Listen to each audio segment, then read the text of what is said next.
Okay, so I think we're good to go.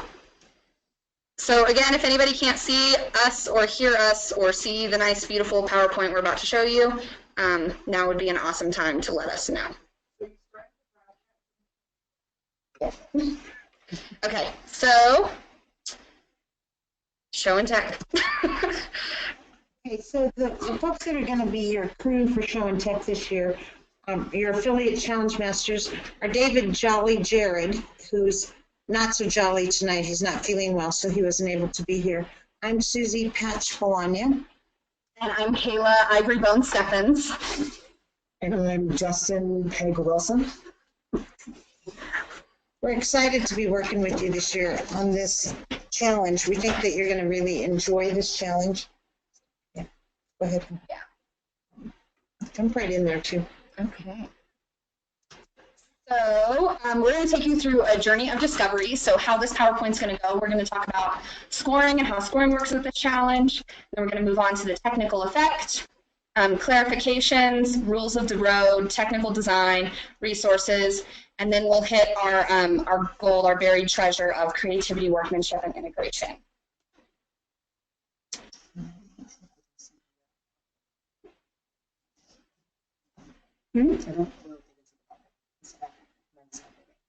Oh, is it not? Hold on. Sorry, I think the PowerPoint's not updating. Give me 1 second to make sure that it is. Okay, is it updating now? Sorry, some technical difficulties. Okay.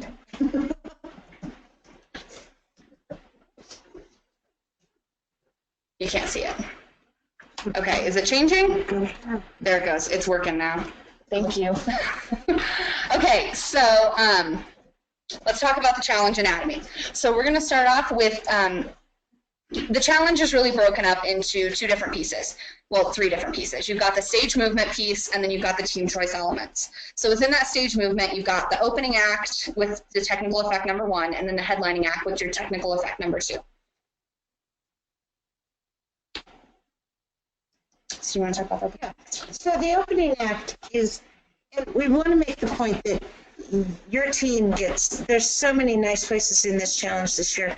The kids get to make the decisions about what they want to have. The opening act and the main act can be equally important.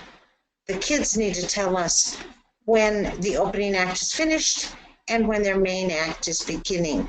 We want it to be 2 separate pieces related to each other. One of the things that we're going to ask them to do in that opening act is have a technical effect. And the technical effect gets to be what the kids want. Well, we do want to point out to you, and we'll talk more about it later on, that there's some ways that we've defined the technical scoring so that the kids have some things that they can look at and know that they can do it. This challenge can be solved very easily. It can be solved with great difficulty. And the scoring will reflect the amount of work and creativity that the kids have put into it. Yeah. So moving forward, we're going to talk about scoring. So this is basically what the score sheet looks like. And it would be really helpful if when you're working with your teams, you can have them almost appraise themselves after they complete a show or an operation, or when they're working on their stage, say, okay, how do you think this stage would score, you know, under these 3 different things? And then just breaking it down that way, just so that they've got an idea of what they're actually doing. And so like Susie mentioned, we're going to talk about what a technical effect is. A technical effect is not how things move. That's right. Well, technical effect is going to be something, the more the kids don't touch it, the more technical it really is. And so it's something that happens and that's caused by something else. And it's defined in the challenge very carefully. I'll find my challenge real quick while Kayla talks to you. Yeah, I'll talk to you. So it's about one of the things that you can do with your teams, just like a nice activity that you can do with them, is creating a technical spectrum. So have them brainstorm some ideas of what they think technical looks like, and then have them rate them on a scale to see where you think they'd fit, and keep the scale working so that when they come up with a new idea, they can add it to their scale and see where it would fit on the ranks of on the spectrum of technical, just so that they get a better idea of where they'd be scoring again. Another activity that you can do with your teams is have them bring a technical effect to your meeting. So have them look around their house and see what they can find, see what they can come up with, and see what type of effects they can actually bring to the different meeting to get some brainstorming going with the other team members and see if they can create something awesome out of that. Right. So we've got the technical effects that we're going to show you. And certainly there is nothing in this technical effect that couldn't be accomplished by a very, very, very young team. So what they're going to do is they're going to find something that they suspect might be the treasure, and they're going to begin dropping that in their play. And as they drop that in, eventually they will get a map, sign that tells them they've not found the treasure. They've actually found the pirate purse. So on this one, it's not very difficult.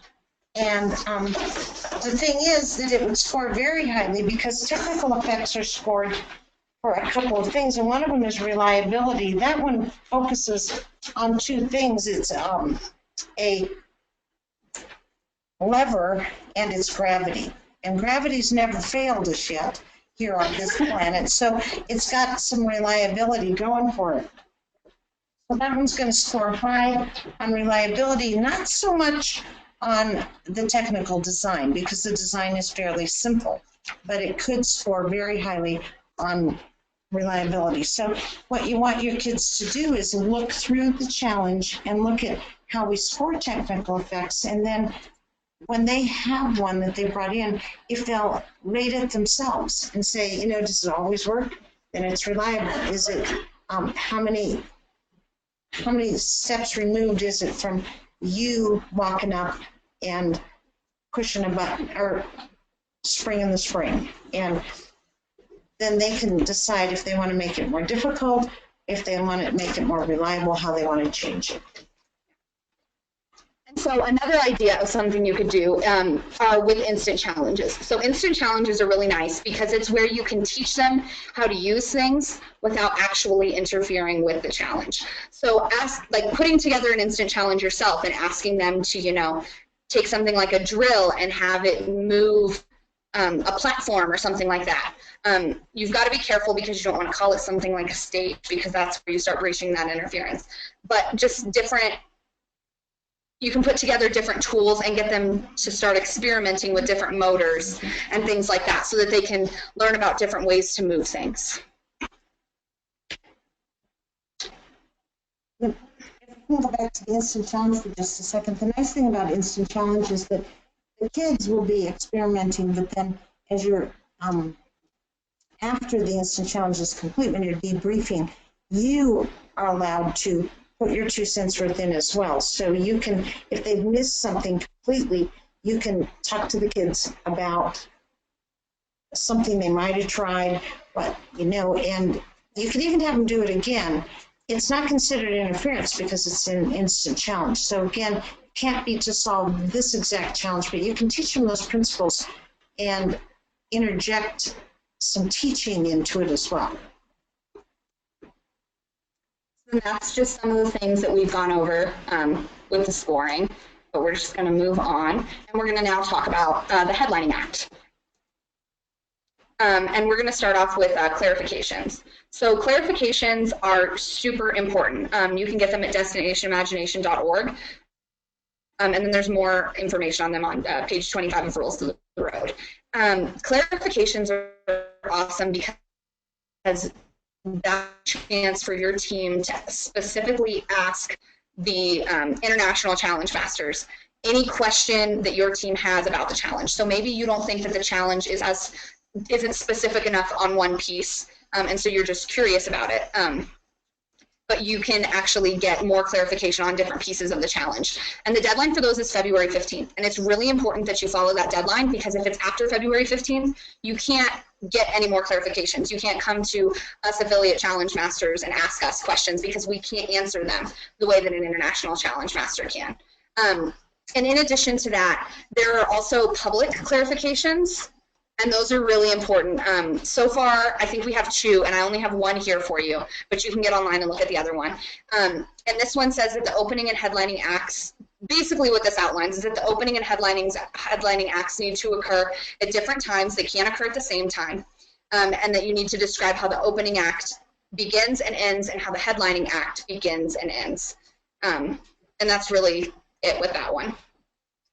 I think it's important with that clarification that you have the kids really look at their descriptions in their paperwork and ask them if an adult who'd never seen this before would be able to tell when the opening act begins and ends and when the headlining act begins and ends. Definitely. So now we're going to talk a little bit about rules of the road. And rules of the road should really be your best friend. This is just as important as the challenge, because it outlines all of the different little nuances to the challenge that you may not know otherwise. It talks about what types of things are allowed, what types of things aren't allowed. You know, things like laser pointers, not okay. Some people might have a really cool technical effect that makes us have to turn off the lights. We can't turn off the lights. The fact that you have to have shoes with solid soles, things like that. Just different things that could be really dramatic and horrible if you showed up on game day and it wasn't ready to go. It also outlines like the ceiling height that you'll have for our challenge and the area you'll have to work with. One of the most important things is fitting through a standard doorway. And a standard doorway for us might be different than the standard doorway you guys have at home. So it's really important that you look at those measurements and make sure that whatever you have is going to actually fit through that standard doorway. It wouldn't be a bad idea, especially if you're doing this in your garage at home, to try getting it through the garage door into the house. And we also want to point out that through the door, if it'll only come through the door in pieces, some of our challenge sites are going to be rooms, and we can't offer a team a place necessarily where they can have a large space to put something together that takes a long time. We want the kids to be able to put it together pretty quickly once they get it through the door. Sometimes we're in a gym and we can offer a corner of the gym and that's the assembly area, but we can't guarantee that. Some of our sites could very well be in art rooms, band rooms, things like that. We're going to give you the minimum for sure. We'll give them as much. Sorry about that. We have an echo. We're going to give you as much space as we possibly can give you, but we have to accommodate many challenges into all of the schools, and it'll depend on how many sites we have to have as well. So you'll want to make sure that you've checked with your district challenge master, your regional challenge master, about where you're going to be, what the floor is going to look like. As soon as we know, we'll let you know. But I know, Kayla and Justin, you're South Metro. Yeah, we're at South Metro. Do you have your place set yet? Yes, we're at Chaparral High School. Your room isn't set. Oh, no, we don't know our room yet. No, we have no idea if we're going to be in a classroom with carpet or if we're going to be in a gym with hardwood. So the kids need to know that the floor could be, it's not necessarily going to be a wooden gymnasium floor. We know at Globals it will not be a smooth surface without any imperfections. It's always in the conference center, and it's a concrete floor, but it's got holes in it and things like that. So we're going to give you every advantage we can give you, but we want the kids to be prepared for that. It may not be what it's always been before. So the next thing we want to give you here are some resources. And I think you should talk about that. If you have an opportunity to be in the Denver area at all, we really want to recommend a place called RAFT, which is a resource area for teachers. It's located over at 3827 Steel Street, over in a real industrial area. It's a warehouse, and It's a warehouse full of a DI team manager's dreams come true. There's a little bit of everything and nothing there that you would think people would sell in a store. And they don't actually sell it. It's all donated materials, and it's available for a very low cost, which just helps to pay the rent and things like that. They also have Raft. So Raft is a great resource for you to just take the kids to get ideas for ways to build things. They also have some folks on the staff at Raft that if you contact them and say, we need a workshop for the kids on moving things, then they'll put together a workshop for your kids on moving things. Now, Kate, is there a cost for the workshop? Pardon me? Yes, minimal. A minimal cost for the workshops, and it's a very minimal cost for the workshops. So if you have an opportunity to do that, it's a great idea to come and take the kids over to Raft. Call them first to see what days they allow kids to come. Most days it's only adults.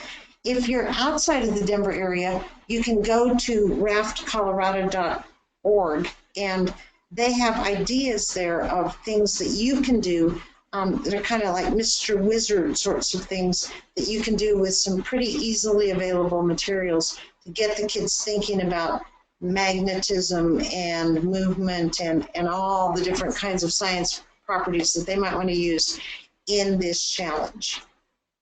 Okay. Since this is an acting challenge, and let's be honest, these are our technical kids, and many of them have chosen this because it's a technical challenge, but this has the opening act, the main act, their story, we got to have it this year. It's a huge part of the challenge.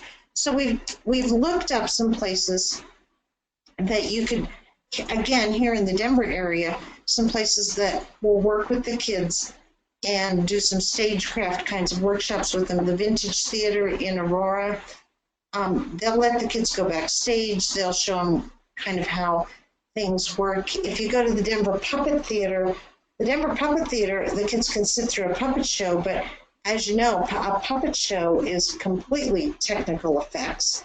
The puppets themselves are a technical effect. And so everything that they would be able to look at behind the scenes at the Denver Puppet Theater is going to be technical effects. We've also listed some other places, the Town Hall Arts Center in Littleton, Aurora Fox Arts Center, there's the Arvada Center. Even for the folks who are not in the Denver area, our biggest recommendation would be high schools, junior colleges, and colleges. Many will have theater programs and robotics programs. And our high schools, we're lucky in Colorado that most of our high schools insist that the kids do a certain amount of community service, and working with your team, explaining robotics or how theater effects work, would certainly qualify as community service for those kiddos. So it's an excellent resource for them. And I think if you can imagine your elementary or middle school kids, how much they would think that was pretty wonderful for high school or college kids to spend some time talking to them, that could make their day. So maybe we can also get some of our high school and college kids interested in DI, and that'd be a double win for all of us. So next we're going to talk about technical design and innovation. And so technical design is basically, you sure? Okay. We're going to trade places here so that Justin could talk about technical design too. So you can see him talk. So technical design is really the idea of reliability. Yeah, and so technical design is can't do the job every time, all the time. So it's not a very well-designed car if you hop in the car and you have a 1 in 5 chance of it not going. So that's what we're really focusing on in our technical design, is making sure that whatever tech effect that you have is repeatable. So it's very common for teams to have this amazing technical design in their basement, and it shoots these rockets and it does all of this crazy stuff, but they can't get it out of the basement. Or when they move it out of the basement, they can get it out of the basement, but they can't get it back together again. So this goes into that modularity of your design and making sure that whatever the situation and wherever you are set, if you have to travel 5 miles in the rain to get to wherever your event is at or whatever, that your technical effect is still going to work. I also want to say, please don't bring rockets because we won't let you perform with them. And then innovation is the other piece, and innovation is a lot like thinking about creativity. So, for example, the Tesla is a pretty good example of creativity. It's an all-electric car. It's that kind of, nobody ever thought of it. There's a great quote by Ford where he says that if I'd asked them what they wanted, they would have wanted a faster horse, and he invented the car. So it's this idea of thinking outside of the box, and whatever this technical creation you created is innovative and new. And that looks a lot different at different age levels. So for us, something like us as adults, something like a Joke. no, knock-knock jokes. Knock-knock For jokes. us as adults, knock-knock jokes aren't very funny. We not kind of know how they're going to go, but they're knock-knock who's there, and we know what's coming. We've heard all the good ones. But kindergartners, they're brand new to this idea of a knock-knock joke, so they think they're hysterical. So as appraisers, we're trying to judge them on what they find to be innovative. So if their technical effect involves soldering LEDs to some kind of a board or something like that, and this is brand new material for them, we're going to judge them much higher than we would judge somebody else, because somebody who's an adult. That makes sense. Yeah, we're holding them on different scales. So high school kids are not going to be judged the same way that middle school and elementary school. Yep. That's how we break them up. Yep.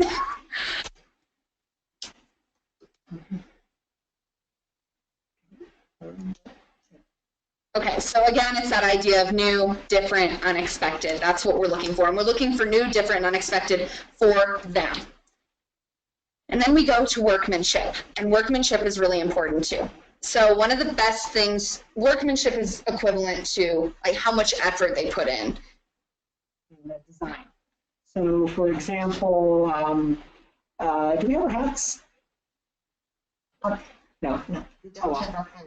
We used to have pirate hats, and something like a pirate hat that I make myself is going to score higher on workmanship than someone that goes to the store and buys a pirate hat. Even if that pirate hat is way more professionally done and crafty, what's important is that I put effort into this one and I've made this one. And that's what we're really looking for with workmanship. So one of the things you can do with workmanship is create a spectrum. So we're going back to this hat idea. At the low end of the spectrum, we would have, say, a store-bought pirate hat. Kind of a little bit higher up than that, we would have maybe a piece of newspaper folded into a regular hat like you would think of Tom Sawyer. A little bit higher than that, we might decorate that newspaper hat, put some feathers on it, maybe some writing, paint it or something like that. And up from there, we might have like somebody who actually sews a hat, and they stitch it all together, and it looks like a pirate hat that they sewed. And it might not look as professional as the one that's from the store bought, but it has significant more workmanship because the student made it. So one of the things you can do with your teams is work with them and have them create a workmanship spectrum where they sit down and they all think of different ideas of how to do something, and they say, okay, well, we think that this would score higher and this would score lower, and again, just keep that spectrum working all year round. And then we're going to talk about integration. And so integration is really about asking yourself the question, if we were to take this out of the act, would the act be different? Would it be lacking something? So let's say you have some very, very talented singers on your team, and they want to do a musical piece component to their play. If they stand and start at the play, they sing, and it's a song about fairies, and then immediately after that we launch into a story about pirates. There's no connection there, and there's no point for that song that happens. So the idea is that for that song to be integrated, it has to mesh with everything else that's going on. It has to fit the theme, and the story has to be changed by the fact that we added that song. Yeah, again, if we were to take it out of the performance, would the performance be any worse? It should be. If it's thoroughly integrated, if you were to remove that piece, the performance should feel like it's lacking something. So there are some activities you can do with your team to encourage this type of integration. And one of those things is improving with props. Improv is a really fun, easy, takes not a whole lot of planning, but just giving your team some different props or having your different members bring props to the table and then from home to the meetings. And then you can sit down and have them improv and actually have to integrate the props into their story. That would be a really great way to practice that integration piece. And that's that. We have found our treasure. And I think that's it. So if you guys have any questions, now would be a great time to ask those. I don't know if there's anything else, Susie, you want to add? You know, I do think we just want to really emphasize the deadline for clarifications and the deadline 15. All right. Because the four of us will try and answer your questions, certainly, but we can't get into the clarification business. And so we want to be really careful that if you have a question, the first place to go is to ask the International Challenge Masters. But we also want you to feel like you can ask the Regional Challenge Masters and the four of us that are state affiliate challenge masters. Anything that you want to ask us, we're here to help. So we don't want to wait until 2 days before the tournament and have somebody just break down because they have a misunderstanding about a piece of the challenge. If you have something that's not going well for you, if you have a team that it's getting to be the end of February and you're still not getting anywhere, feel free to call one of us and we can try and help you with some things that we've seen people do with teams, we've done with teams, we've done in our own teams that help the kids to move off dead set. So we'll have other webinars that you can look at for new team managers and for time management and things like that. But we want to say that we're always here to help. If you have a question about what the floor is going to look like, contact the regional challenge master as soon as they know and then they can let you know. So find out and go for it. Okay, so we have a series of questions here that we're going to start off with. So at the top we have, can we have a copy of the slides? The slides are actually attached in the handout. There's 1 of 5 handouts. It should be along your sidebar, and you have access to all of the slides that we showed you today. If you can't find that, shoot us an email. We'll get them over to you.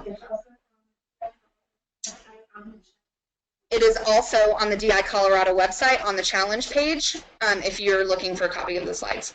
And then it says, can we discuss the performance taking place on the stage versus off of the stage? So the entire act, everything that's going on doesn't have to take place on the stage, but part of the opening and part of the closing act must take place on the stage. Does that sound? There's also a public clarification on that. So I would get on the DI Colorado website, look at the clarifications. They define what the stage is a little more clearly, so that can be of some help for you too. And then we have, can we show our team videos of tech effects to generate ideas? So with that, you just want to avoid interference. So it'd be best if you could have them look up tech effects on YouTube, things like that. It's also possible for you to kind of go something to the extreme, be absolutely impossible. So if you want to show them an example of, say, like the Olympics opening ceremonies, which are generally fairly highly technical, you would be able to show that mostly because it's just to give them like an idea and get their brains moving. It's kind of like, here's an intro to our meeting, right? Certainly not something we expect kids to be doing that technical thing. But yeah, if you find things on YouTube, you know that your kids are struggling with a technical effect, they want to make something disappear. And then you can find some things on YouTube. You can look at mad science, websites. You can look at Steve Spangler websites. Those kinds of things have a lot of things that are science experiments and things, but they're also very much technical. And then the next question we have is, does the movement aspect of the stage have to be physically attached to the stage? Will it count if the kids have a vehicle on the stage? So with that one, that would be a clarification question that you would want to submit to the ICMs. So with that, you've got 10 clarifications that you can use, and I know very few teams actually use all 10, so don't be afraid to use them. But you want to make sure that when you're asking that, you're very specific, and that you're only asking one clarification per like reach out to them, because if you ask 2 questions, you can't answer 2 questions, you burnt one of your clarifications. And then, so we can't answer that. And then really excited for a field trip to the theater or puppet theater, is that accessible? If you're meaning accessible for children with varying degrees of mobility, it certainly is accessible. The demo puppet theater is accessible. Other puppet theaters and things I don't know for sure.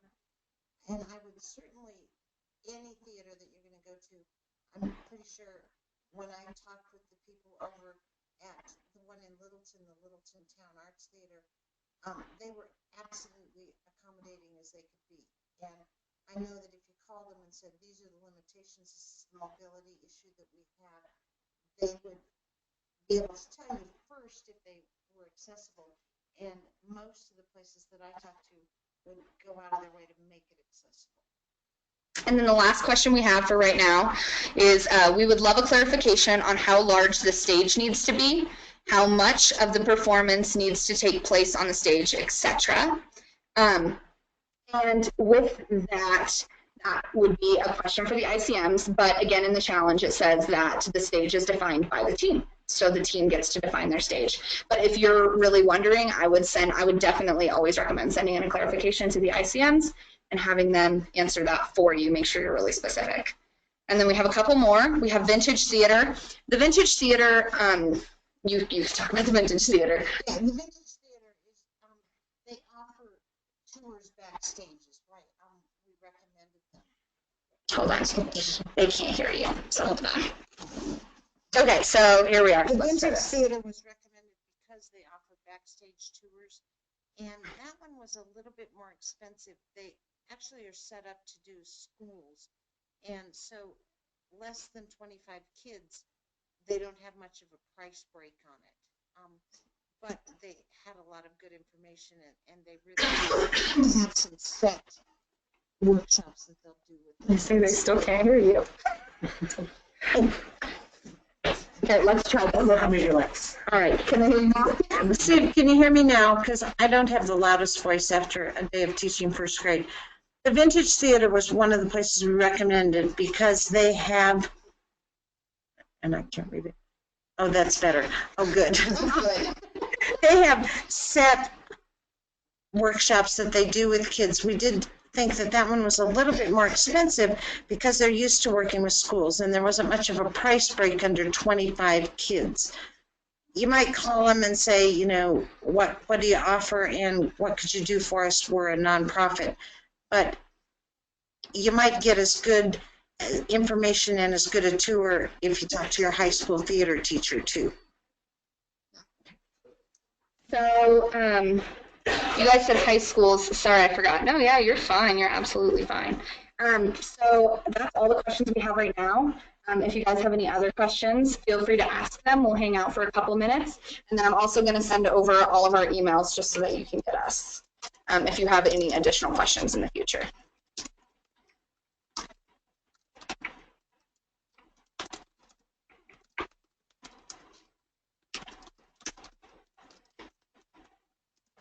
I don't know what it is.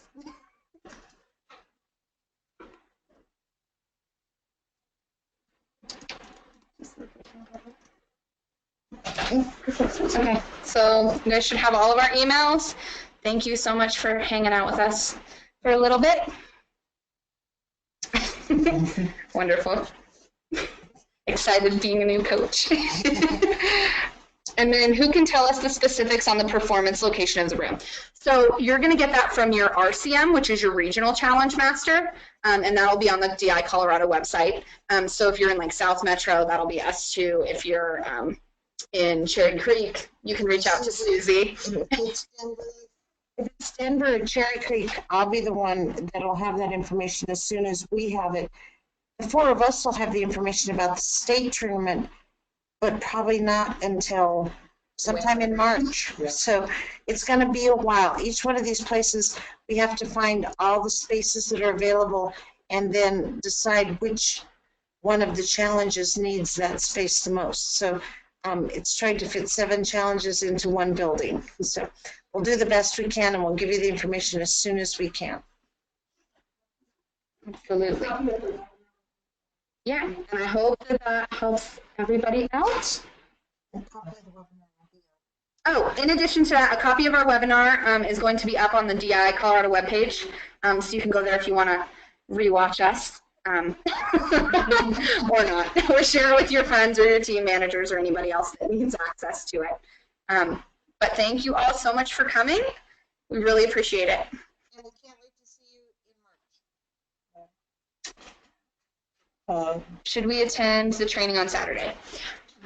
So I would say, yeah, I would attend the training on Saturday because there's a lot more than just our challenge that's going to be talked about there. They're going to talk about instant challenges. They're going to talk about all kinds of tips and tricks for team managers.